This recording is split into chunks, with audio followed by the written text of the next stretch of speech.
Kamusta mga cashless geeks? This is again your clever spender and thank you for visiting my channel. So, over the past few days, I've seen a lot of questions about the MCO debit card. And I think it's best if I create a video answering all those questions. So yun ang pag-uusapan natin ngayon and more dito lang sa The Clever Spender.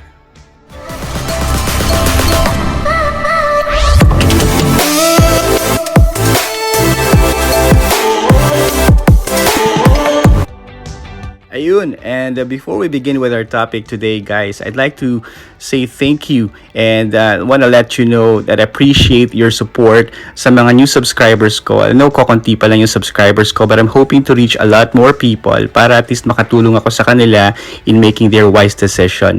And if you have a friend or a family member or a colleague who's really interested into investing into cryptocurrency, please have them join or subscribe to my channel para at least makatulong ako sa kanila. If you have anything that you want to share, please feel free to comment down below para at least matuto rin sa mga experiences ninyo yung mga subscribers natin or siguro yung mga silent reader natin. And again, thank you very much for subscribing to my channel. Please click on the like button, subscribe to my channel or share my videos to your friends, and it will definitely mean a lot to me. Thank you, guys. Let me also tell you that I'm not a financial advisor, so whenever you're considering to invest into cryptocurrencies or any other investments for that matter, it's always best that you do your own research, read articles or watch other YouTube videos that talks about investments, cryptocurrencies, the risks involving around it, and all those stuff, especially you're shelling out money on this particular investment. And then check nyo na rin yung mga comment section. And for those who's been investing into cryptocurrencies or any other investments in the past, please feel free to share your experiences para at least matuto rin yung mga silent readers or yung mga subscribers natin sa mga experiences nyo. At ako din, kasi syempre bago din naman ako sa cryptocurrency. Just so you know, siguro I tried doing the cryptocurrency investment back in 2018 or I think 2017 or 2018 when Bitcoin was at its peak, and during that time, of course, para na siyang balloon na bigla na lang siyang bumagsak because marami na rin nag-invest and marami na rin nag-pull out ng funds. So we don't want that to happen, and we want to make wise decisions, wise investments moving forward, and we want to avoid that. So yun yung plan ko sa channel na ito to help you guys, and I'm hoping to learn from you as well. Okay, so let's go over the questions ng mga visitors sa channel ko. But so just so you know, guys, nasagutan ko na sila individually. I've replied to them sa mga questions nila. Pero para sa mga ayaw magbasa ng mga comments na nasa comment area, this is the perfect video for you because I'll be answering it as detailed as I could para sa mga katanungan na meron din kayo, siguro parehas kayo ng mga questions nila. Let's go to the YouTube studio questions here. At unahin natin yung mga pinakalumang questions. So first question was from Emil. He asked if the card was shipped to Manila. It was shipped here in Cebu because I'm based in Cebu. The card is coming from Singapore, at least for Asia Pacific, and the lead time for the delivery would be a maximum of 4 days as per based from a lot of accounts from different MCO users here in the Philippines, and siguro maximum na yung 7 days, or it could be longer depending on your area, especially na nasa ECQ tayo or nasa GCQ tayo this time. Pero in my case, naka GCQ naman kami, and na-process naman kagad yung yung card ko. Another question from Chris Dave Tan. Oh, no, it's not a question. I love that you know the other cashback cards. Thank you, sir, and I really appreciate it. I'm trying to learn a lot of things about, especially sa Crypto.com kasi yun yung first, not the first, second app. Kasi before, I used to be with coins.ph, pero this time, this is the first app, international app na ginamitan ko. I'm trying to check Coinbase as well, pero yeah, thank you, sir. Galing naman kay Felerino. Sir, timeline po ng card, and from the time mag-purchase at stake, approved yung address, and the day received the card. I applied to sa Ruby Steel and approved na rin yung address. Pero till now, wala pa rin yung email about the shipping ng card. Thanks and God bless. Thank you and God bless as well, Felerino. So, time frame ko I opened an MCO or a Crypto.com account back in May 30. I've also passed the KYC and verification process during that same day.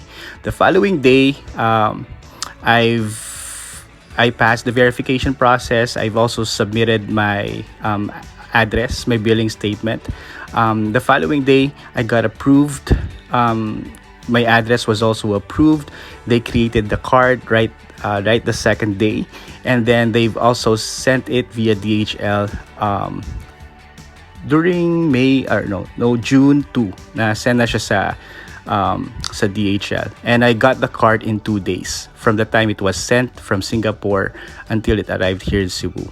As magaling pa doon kasi yung taga DHL talagang responsive nila. Tawag sila ng tawag sa akin kung nasa bahay daw ba ako. Apparently during that time na they're trying to attempt to deliver the card, nasa labas ako. But they rescheduled me during the afternoon para ma-deliver yung card. So yun, it took me about 4 to 5 days from the time that I took the stake, the time that I got approved, na-send yung card, and na-receive ko yung card. I hope that answers your question. Si Remelan, sabi niya, how to use that card for payments or purchases mo? How can I transfer my money to that card? So first question, how to use that card for payments or purchases? So it's like you're using your regular locally issued debit card or credit card. All you have to do is to present it at the POS terminal, and then i-insert naman nila yan. Pero since this is a debit card, you would have to input your PIN. Yung PIN can be nominated sa app nila. Just like when you have your CIMB app, di ba nag-nominate ka ng PIN? That actually works the same way sa debit card na MCO. So, i-input mo yung debit card mo, and then pipiliin syempre yung savings account. And then that should go through. Whenever you're making withdrawal naman sa mga ATMs nyo, I attempted to withdraw the other day. Meron akong video doon na blooper. Pero I backed out. Pero siguro yun nga. Same method, insert your card and then you input your PIN that nominate ninyo sa app, and that's how it's supposed to be working. At the same time, if you were planning to make online purchases, same lang din siya. All you have to do is to input your CVV, your card number, your CVV, the expiration date of your card, and that should automatically go through. But if you want it more secure, I suggest that you link your card to PayPal. Kasi at least, if for example, nagkaroon ng mga problema yung mga online purchases nyo, like for example, if you make a purchase sa Cebu Pacific, ang tagal-tagal masyado ng mga refunds ngayon because of their limited staffing. Nung nilink ko siya sa PayPal and I disputed the amount, in just a matter of 2 weeks na refund na sa akin yung transaction. Compared to Cebu Pacific's promise, it will take about 3 to 4 billing cycles. So that means about 4 months before they can reimburse my payment. Pero sa PayPal, it took them about 2 weeks to reimburse the funds. Kasi ganun kabilis yung dispute process nila. So I suggest you link your card to PayPal. If you don't know how to use PayPal, I will be creating a video in the future para ma-explain kung paano mag-create ng PayPal account. Ayun. Iba pang questions, let's double check. Meron pa isang question dito eh. Tignan natin to. Not that one. Hi, ano po, from Apple naman. Hi, ano po ang pwedeng credit card for PH para makabili ng MCO at makadeposit? So, what I did, I used HSBC to make or to cash in sa MCO ko. So, if you try to, yung mga previous videos ko, I cashed in para sa debit card ko. I used HSBC, and I also cashed in para makabili ako ng MCO stake and other cryptocurrencies. Apparently for HSBC, they treat quasi-cash same as cash advance. That's the sad thing about it. I was charged a quasi-cash fee. In some majority, ang minimum na charge nila is 500 pesos. And in some cases, medyo mataas siya kasi malalaki din yung investments ko. And at the same time, it's earning interest per day. So from the time that I did the stake or the purchase up until na nabayaran ko yung transaction, na-chargean ako ng interest charges. Medyo malaki yung investment ko. So, medyo malaki din yung interest charge. Of course, that is not disputable because it's a valid charge. So, you also need to think and consider that before making a purchase. There are certain cards na locally issued na hindi nag-charge ng quasi-cash fee. I'd say siguro Union Bank and other credit card. Wag lang yung HSBC, I think BDO, East West Bank.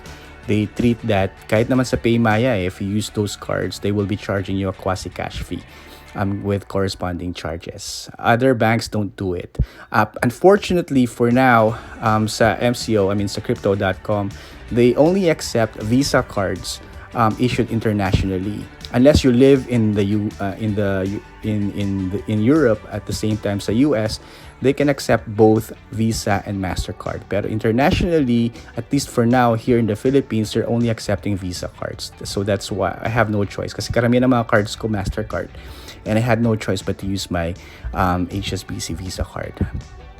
Instant naman yung deposit niya. So, upon, just like how you use your Paymaya, pag nag-cash in ka, automatically mag-reflect naman siya dun. And then automatically, you can already make your purchases or use your debit card from that cash in. Pero again, be careful of the charges that your banks may impose. So, yun lang naman yung tip. So far, yun lang naman yung mga questions sa mga videos ko. And if you have questions na hindi ko nasagutan sa video na to, please feel free to put your questions to comment section because I definitely read all those comments and I'll make sure to answer them as detailed as I could. For those who have been investing into cryptocurrencies and you wanted to share your experiences, please feel free to put your experiences sa comment section para mabasa ng ibang mga silent readers natin or mga visitors ng channel ko. At I'll make sure to include you in my future videos. If you have any topic that you want to discuss, would it be about cryptocurrencies, would it be about any of the local apps or wallet apps that we have or any investment for that matter, please put your suggestions sa comment box para ma-include ko siya sa mga future contents ko. Sa mga wala pang MCO debit cards and you're planning to get one but you don't know what to do, meron ako nilagay na video link sa description box ng video na to for you to be able to check the step-by-step process on how to get one. And for those of you who are now planning to get an MCO debit card, please click on the link na nasa description box na nasa video din na to for you to be able to enjoy the $50 sign-on bonus and enjoy the benefits and perks of getting an MCO debit card and Crypto.com app. So guys, yun lang naman for today. Maraming salamat sa pagsama nyo sa video ko na ito. And for you to be able to get more contents about cryptocurrency, please click on the subscribe button para updated kayo sa mga future videos ko. Don't forget to click like na rin sa video na to para naman masuportahan nyo yung channel ko. And share this video to your friends para din maging aware din sila kung paano mag-invest sa cryptocurrencies and or any other finance topics that we have in the future. Maraming salamat uli sa pagsama guys and you all have a good day.